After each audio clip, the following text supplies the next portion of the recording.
Hey everybody, it's James here with the whole gang from Field Law. So as we know, our beloved Barry McGuire has headed over to Field Law and started there. And I said, Barry, why don't you introduce us with some of the hot shots over at your new firm and get them out to talk to the Mogul group. So we're going to have some of the top lawyers in the city coming to talk to us about topics that matter to us as real estate investors.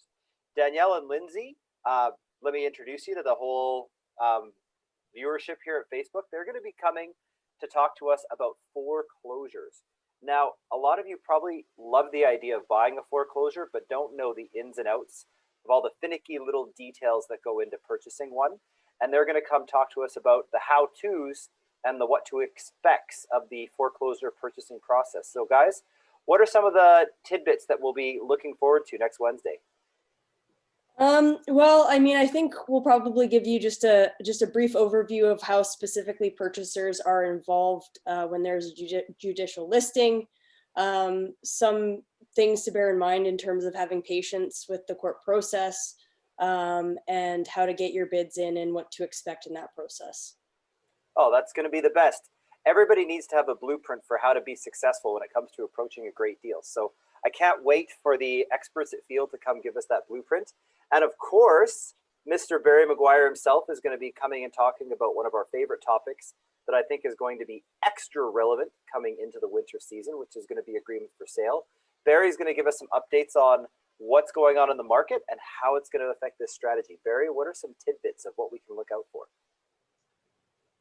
James, well, your viewers will be, I think, happy to hear that agreements for sale continue to be alive and well. We did, I think we did 5 agreements for sale last month. And we look to have 2 or 3 more on board this month. I'm noticing, a whole ton of creativity on the agreement for sale side. For instance, one investor found that a seller that had big negative equity in their property that they owned, there was actually a deal to be made. Even when there was substantial negative equity. So I'm seeing a lot of creativity. I think there seems to be more acceptance on the agreement for sale side of things. And so I'll be giving some examples of what I'm seeing. So it'll be more than just the bread and butter style of agreement for sale.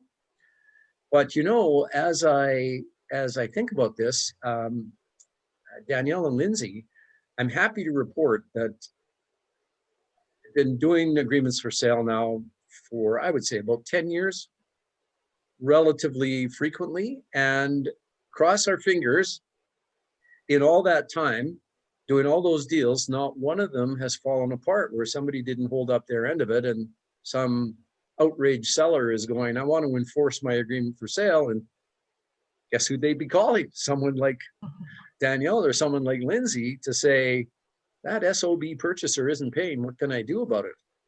And so maybe we should have Danielle and Lindsay think about enforcing the agreement for sale side of it. That's up to you, James. I'm not looking to take over your agenda because I know it's pretty darn packed.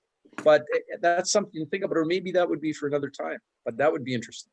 Well, Barry, I know for a fact that heading into the winter season, the opportunities for foreclosures and the opportunities for agreements for sale, typically it's the sweet spot. It's the right time of year for those opportunities to present themselves for investors. And that's why the dream team at Field Law, we've invited you guys out. So Lindsay, Danielle, Barry, I cannot wait to have you come share the blueprint for how to be successful with these strategies with the whole gang. And for those of you that want to come check it out, hit the link below. We'll see you next Wednesday. And guys, thank you all for participating. Thanks, everyone.